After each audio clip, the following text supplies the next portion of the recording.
کہ اہل عرب روزے کی عبادت سے واقف نہیں تھے۔ ان کے ہاں ملت ابراہیمی کی کچھ چیزیں تو چلی آ رہی تھی، اگرچہ بگاڑ ہو گیا تھا۔ نماز تھی، اس میں وہ سیٹیاں بجاتے تھے، تالیاں بجاتے تھے، نماز تو تھی، اس کا ذکر جو ہے قرآن مجید میں موجود ہے۔ حج موجود تھا، حج میں کچھ چیزیں انہوں نے بدل دی تھی، تلبیہ میں مشرکانہ عقیدہ شامل کر دیا تھا، اور یہ ہے کہ قریش یہ کہتے تھے کہ ہم عرفات نہیں جائیں گے، عرفات کا میدان جو ہے وہ حدود حرم سے باہر ہے، ہم حرم کے متولی ہیں، ہم حرم سے باہر نہیں جائیں گے۔ یہ عرفات تو دوسرے لوگ جو ہے باہر سے جو آتے ہیں ان کا کام ہے کہ وہ عرفات جائیں، یہ بھی انہوں نے غلط کام کر لیا تھا۔ اور جیسا کہ میں بعد میں بھی عرض کروں گا کہ جب سارے مناسک حج ادا ہو جائیں تو اس کے بعد 3 دن کا قیام اور ہے منا میں، وہ 3 دن کا بھی ہو سکتا ہے، 2 دن کا بھی ہو سکتا ہے۔ یہ اللہ کے ذکر کے لیے یہ دن تھے، تو انہوں نے اس میں اپنے آباء و اجداد کا ذکر جو ہے وہ کرنا شروع کر دیا۔ ہمارے بڑے ایسے تھے، ایسے بہادر تھے، ایسے سخی تھے، ان کا ذکر مبالغے کے ساتھ۔ تو بہرحال حج کے اندر انہوں نے خرابیاں تو ڈال دی تھی، حج موجود تھا، حج ہوتا تھا، طواف ہوتا تھا بیت اللہ کا۔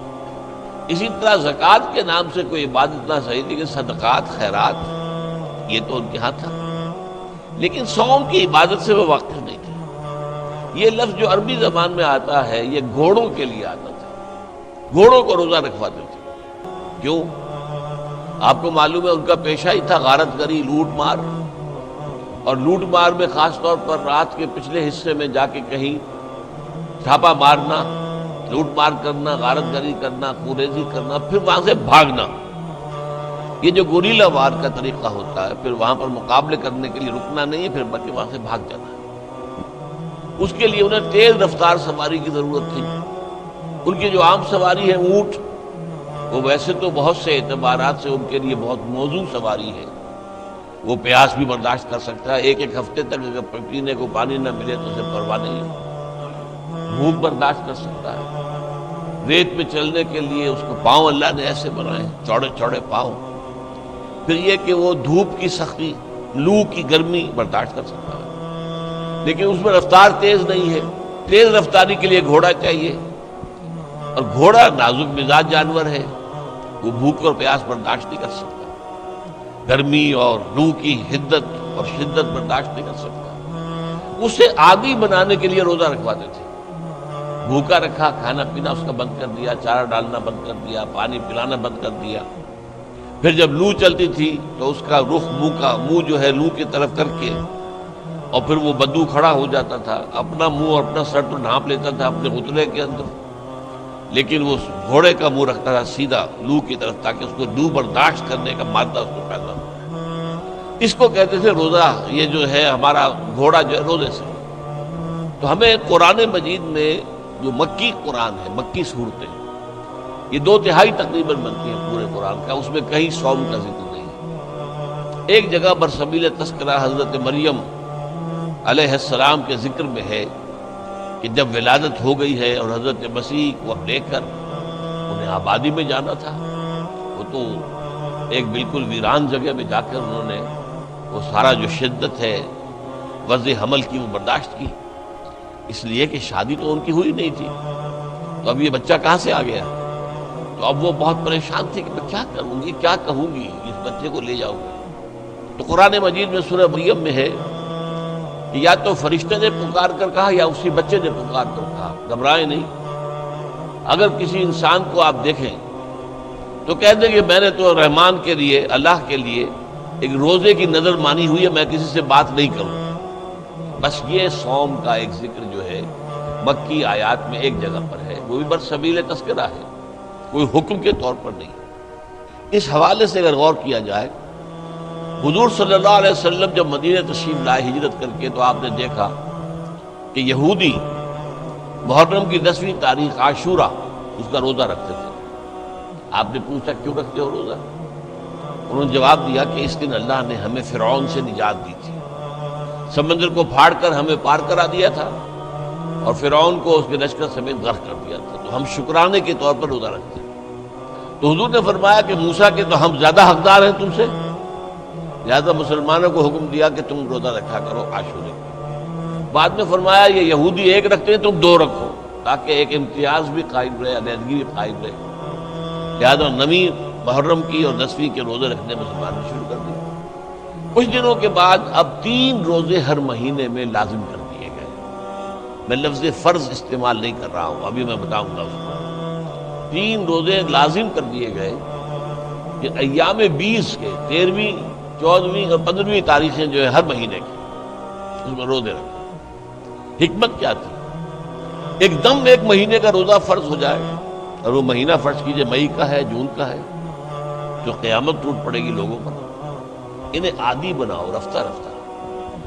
اگر گرمی کا مہینہ بھی ہے تو 3 دن جھیل لیں، برداشت کریں، پھر اگر اچھے موسم کے آ گئے تو ٹھیک ہے، وہ بھی آ جائیں گے بیچ میں۔ تو 3 دن کے یہ روزے لازم کیے گئے، اور اس کے لیے پہلا حکم قرآن کا جو آیا ہے کتب علیکم الصیام، لکھ دیا گیا تم پر روزہ رکھنا، واجب کر دیا گیا۔ وجوب اصل میں 2 طرح کا ہوتا ہے، ابھی میں عرض کروں گا آپ سے۔ وجوب علی العین، وجوب علی الخیار۔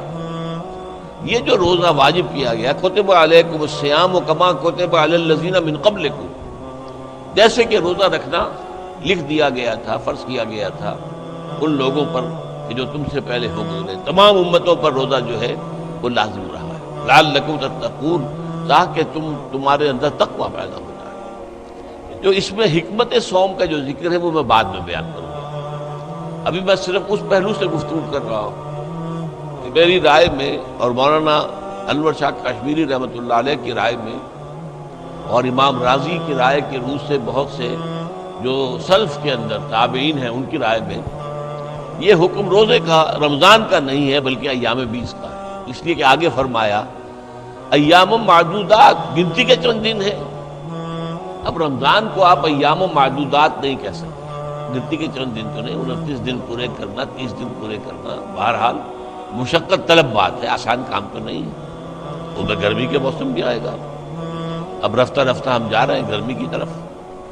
ایام معدودات، اب یہ ایک طریقہ ہے تشویق کا، ترغیب، دیکھو بھائی فکر نہ کرو، ہمت کرو، گنتی کے چند دن ہے نا۔ اس میں بھی رعایت کی رکھی، فمن کان منکم مریضا او علی سفر فعدۃ من ایام اخر، جو کوئی تم میں سے سفر پر ہو یا مریض ہو تو وہ تعداد پوری دنوں میں کر لے، دوسرے دنوں میں کر لے، یعنی قضا دے۔ 13ویں 14ویں اور 15ویں میں کسی تاریخ کو روزہ نہیں رکھ سکا، یا کسی مہینے میں تینوں روزے جو ہیں کسی سفر میں نکل گئے، تو بقیہ دنوں میں وہ 3 روزے رکھ کر اس کی قضا دے۔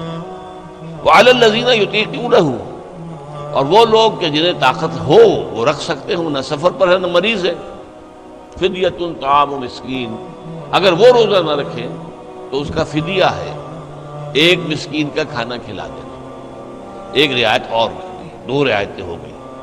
بیمار ہو، سفر پر ہو تو قضا کر لو دوسرے دنوں میں، اور اگر کسی وجہ سے طبیعت بالکل نہیں مان رہی، طبیعت آمادہ ہی نہیں ہے، روزہ رکھنے پر طبیعت جو ہے کسی طور سے آمادہ نہیں ہو رہی، تو اس کا ایک فدیہ ہے، اس کا ایک کفارہ ہے، 1 مسکین کو کھانا کھلا دو۔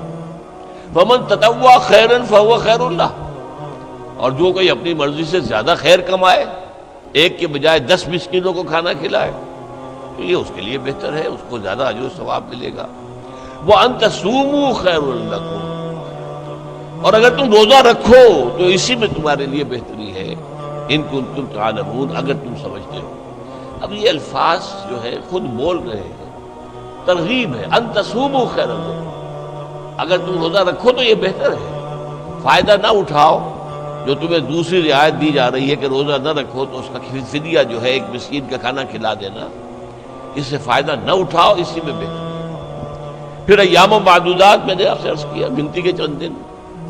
اب اصول قرآن مجید کا یہ ہے، القرآن یفسر بعضہ بعضا، قرآن کا ایک حصہ دوسرے حصے کی تفسیر بیان کرتا ہے۔ یہ ایام و معدودات کے الفاظ آئے ہیں 2 ہی رکوعوں کے بعد حج کے ضمن میں۔ حج کے ضمن میں جیسا کہ میں نے ابتدا میں بھی عرض کیا تھا، جب تمام مناسک حج ادا ہو گئے، وقوف عرفہ بھی ہو گیا، مزدلفہ بھی ہو گیا، پھر قربانی بھی ہو گئی، حلق بھی ہو گئی، رمی ہو گئی، یہ سارے جو ہے تمام جو مناسک ہیں وہ پورے ہو گئے۔ اب 2 دن یا 3 دن قیام کرو منا میں اللہ کے ذکر کے لیے۔ چنانچہ ان رکوع میں فرمایا گیا فَإِذَا قَضَيْتُم مَّنَاسِكَكُمْ فَاذْكُرُوا اللَّهَ كَذِكْرِكُمْ آبَاءَكُمْ أَوْ أَشَدَّ ذِكْرًا، جب تمام مناسک کے حج ادا ہو جائیں، پورے ہو جائیں، تو پھر اب اللہ کا ذکر کرو اتنا شدت کے ساتھ، بلکہ زیادہ شدت کے ساتھ جس کے ساتھ تم اپنے آباء و اجداد کا ذکر کرتے تھے۔ یہ خرابی انہوں نے کر لی تھی، بجائے اللہ کی یاد کے، اللہ کے ذکر کے، اللہ کی عظمت کے بیان کے، اللہ کے انعامات اور احسانات کے تذکرے کی بجائے وہ اپنے بڑے لوگوں کے جو ہیں اوصاف اور ان کا کردار اور ان کے کارنامے اور ان کی سخاوت، ان کی شجاعت، ان کی بہادری، یہ اس کا تذکرہ کرتے۔ تو فرمایا نہیں، فاذکروا اللہ کذکرکم آباءکم او اشد ذکرا، تو اللہ کا ذکر کیا کرو جیسے کہ اپنے آباء و اجداد کا ذکر کرتے رہے ہو، بلکہ اس سے بھی زیادہ۔ آگے چل کر فرمایا وَاذْكُرُوا اللَّهَ فِي أَيَّامٍ مَّعْدُودَاتٍ، وہی الفاظ آ گئے، ذکر کرو اللہ کا گنتی کے چند دنوں میں۔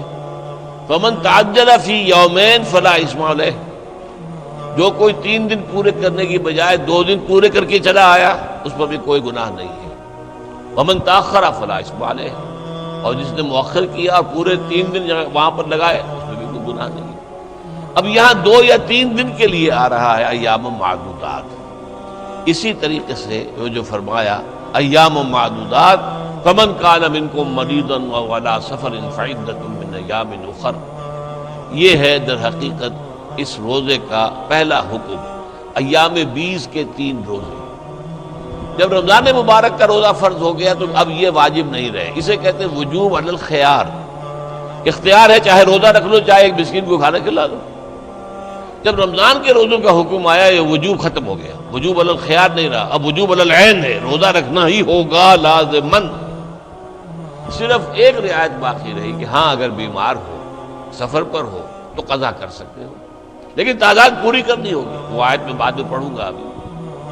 اب یہ جو رعایت رکھی گئی تھی جب روزہ رمضان کا فرض ہو گیا تو اب یہ 3 روزے جو ہیں ایام 20 کے یہی لازم نہیں رہے، لیکن حضور نے انہیں برقرار رکھا۔ آپ نفلی روزے رکھتے تھے، 13ویں، 14ویں، 15ویں جو دن تاریخیں ہیں ہر مہینے کی آپ روزہ رکھتے تھے، باقی رکھا۔